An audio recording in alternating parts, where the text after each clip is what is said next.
Senator Joe Manchin actually reaching out to our very own Joe Kernan, who's on vacation this week. He's got a message for the Squawk Box audience when it comes to that Fitch downgrade. He says it's a stark warning to both political parties and to the White House. Joining us right now on the Squawk Newsline is West Virginia Senator Joe Manchin himself. And Senator, thanks for calling in today. This downgrade from Fitch. Good morning to all three of you, Becky. Thank you. Good morning. Good to hear from you, Senator. This warning from Fitch, even though a lot of investors have said that it doesn't change their opinion on what happens with this, they do say that Fitch raises some valid concerns. And one of the things that Fitch pointed to was governance, that it has gotten much more complicated, much more difficult. What are your thoughts when you hear this downgrade? Well, I was concerned. Let me just put it in perspective. I got elected to be governor of West Virginia in November of 2004. And we had a low credit rating from all three, Fitch, Standard & Poor's, and Moody's. First thing I did a week after I got elected in November, I didn't take office until the second week in January of 2005. I went to New York, and I asked all three. I went to all three offices, and I said, tell me about my state. I just got elected CEO of a company called West Virginia.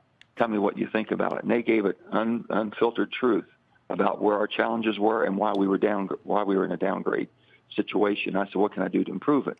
My Achilles heel was my workers' comp, and it was basically killing our state and our employment and our economy and everything. So I had to go back, and with 1 week, we changed, and we privatized workers' comp, and now we have the lowest rates in the country just about on workers' comp. It's a great place to do business, and people have come, and we've grown. So I know it means something. So what I did yesterday, I called Paul Taylor, CEO of Fitch's, over in England, got him last night. We had a nice talk. And he explained to me, he said, listen, it's been 12 years since Standard & Poor's downgraded. He says, nothing's going to happen, Joe. He says, I don't think anything's going to happen anytime soon. But we can see this for the last 20 years. So when you look at 21 years that we have spent more than we've taken in, you can blame whoever you want to, starting with George W. Bush up to present. Democrats and Republicans are guilty.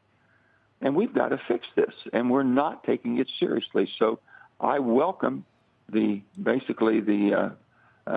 news that Fitch has given us to get our governance, our financial house in order, if you will, and take it serious. And to put other things in perspective, we just did for the first time in 5 years in the Senate, we passed all 12 of our Probst bills. But here's what you don't know. The deal that was made on the Fiscal Responsibility Act that basically the President Biden and Kevin McCarthy came to an agreement on of what the caps would be. In order to get the 12 bills out, it was raised $13.7 billion. So the only thing that's keeping us working in a bipartisan way is if we can spend more money. And I made a comment, and I spoke out in the Probst meeting that this is wrong. That, my goodness, that's not going to be what happens in the House. And when people are saying there could be a government shutdown, that's what they're saying. There's so much difference in how do we spend, why do we have to continue to spend, and why can't we curtail it? Just basically a little bit of the responsibility that we have and have the ability to come to agreement that we have a fiscal runaway train that has grown. And when you think the last time that we actually passed a budget on time by September 30th, was 1997. In 1997, you're talking about $5.5 trillion of debt, which they thought was horrendous at that time. And now we're at $32.5 trillion. So, yes, I do take that serious, and I am doing everything I can to make sure that we are responsible.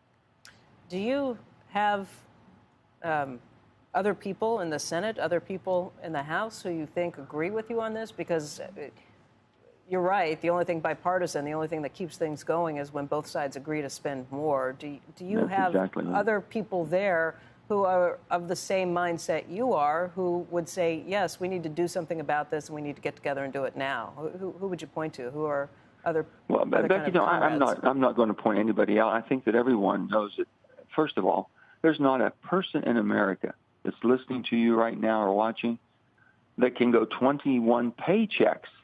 Just forget about 21 years and spend more every paycheck than they brought in. They can't go 21 paychecks.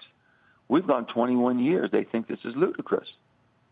So, I mean, I'll give you an example. In the state of, 46 states, I believe, have a balanced budget amendment.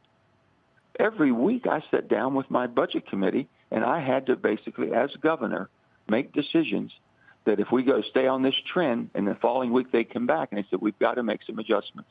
And we would do that. It was my responsibility constitutionally. We don't have that now. I guess, we never had a printing press in West Virginia, so I guess that was the situation. But and no one takes seriously that we're spending more and we're not doing anything to make sure that we balance that out. Can't you? Either income or revenue or spending or things have to change in order to balance that. There's no restrictions on us to live within the means that every citizen in America has to, every business that's successful, small or large, has to, and adjustments have to be made. And the only adjustment we make is to agree to spend more.